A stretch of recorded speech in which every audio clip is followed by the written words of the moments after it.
Greetings, Board of Education and members of the community. I am Dr. Sarah Chaja-Clardy, the Director of Secondary Teaching, Learning, and Equity, here to provide a biannual update to the Board of Education on the Early College Credit Program and Start College Now. To begin with, we'll explore the Early College Credit Program, otherwise known as ECCP.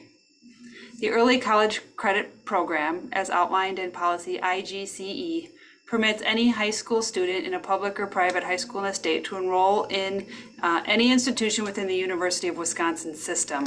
Most of our students enroll at the University of Wisconsin-Madison. However, it is available to enroll in any institution within the UW system, as well as any tribally controlled college or private nonprofit institution of higher education within the state of Wisconsin. To take one or more non-sectarian courses for which the student may earn high school credit, post-secondary credit, or may earn both at the same time. The district shall allow a student to earn up to 18 college or post-secondary semester credits in total, and for any approved coursework unless otherwise stipulated by the Assistant Superintendent for Teaching, Learning, and Equity. To provide a little bit of an overview of how the ECCP process begins and enacts over time, a pupil who intends to enroll in an institution of higher education needs to notify the board by no later than October 1st if the student intends to enroll in the spring semester, or no later than March 1st if the student intends to enroll in the fall semester. That is state guidance per state statute, and that's when those applications are due.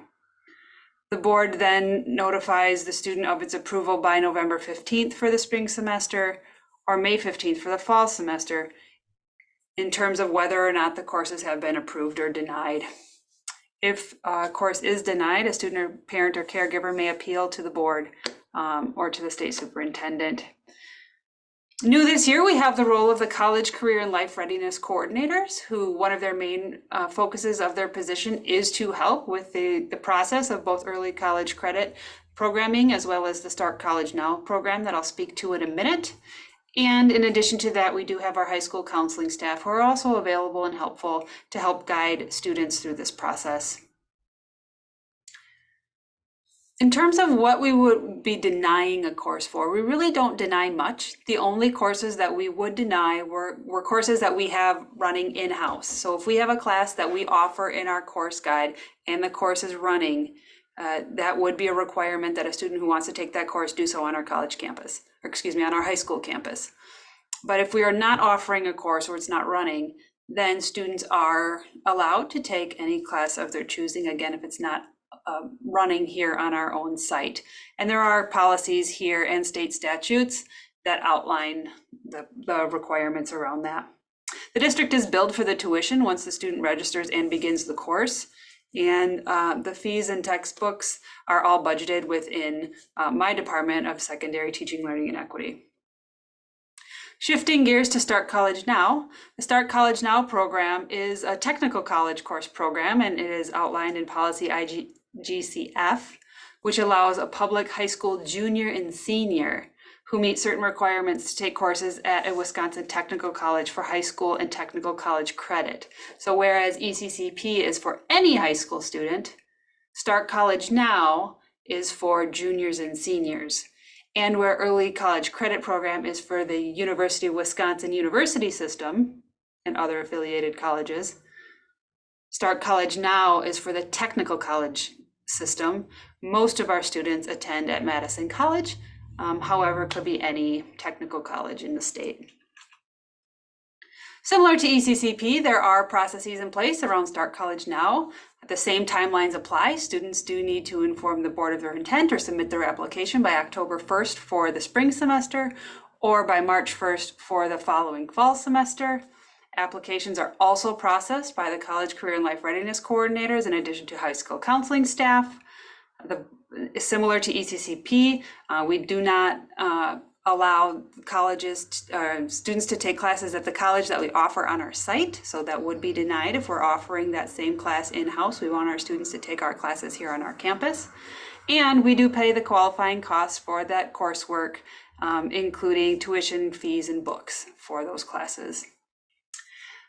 For Start College Now, the student or the family pay any incidental costs that are associated with taking a class on a college campus, for example, a parking permit, the cost of any required equipment, tools, supplies, or consumables that would become the property of the student are paid for by the student or their family. And if a student receives a failing grade or withdraws from the course, the student or the family do need to reimburse the district for the amount that was paid on the student's behalf.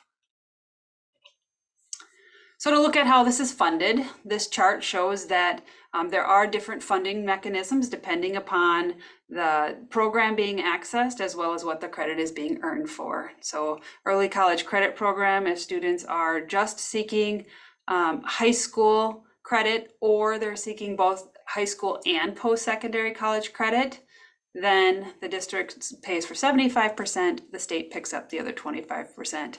If a student is only interested in getting post-secondary credit and not having it count towards high school credit, then the district pays 25%, the state pays 50%, and the student or the family pays the other 25%.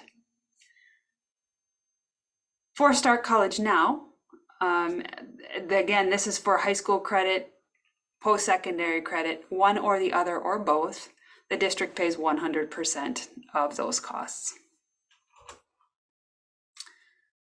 So looking back across time, the majority of our students are participating in courses that range from 3 to 4 credit hours. The current cost to the district per credit hour for courses taken at the University of Wisconsin-Madison, where most of our students attend, is $128.78. Madison College courses are currently assessed at $187.85 per credit hour. Remember, the district is responsible for 75% of the UW courses, which is why there's a discrepancy in that credit hour cost.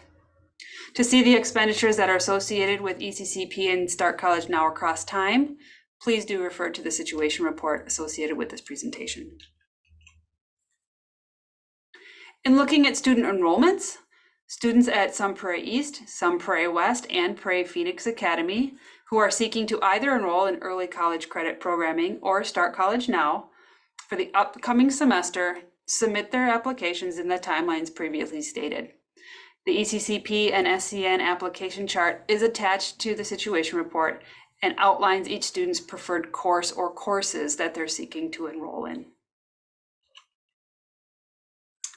New this year, we've been asked by students, parents, caregivers, and staff to have some clarity on the overall logistics of these programs, as there are a lot of details that go into understanding how to enroll, how to attend, what does it mean for credits for my high school classes, how does it show up, where do I access this information, how do I enroll? And so we've put together a one-page document that's family-friendly and outlines some of the most frequently asked questions about both the early college credit program as well as Start College Now. So we're going to be updating our high school websites with this information. We've also established a one-on-one meeting that will happen moving forward between the college career and life readiness coordinators and the student, or potentially the high school counselor if the college career and life readiness coordinator is not available, to just give voice to this entire process and have the opportunity for students to ask questions and to truly understand the particular piece that if we do offer the course and it's running on our own campus,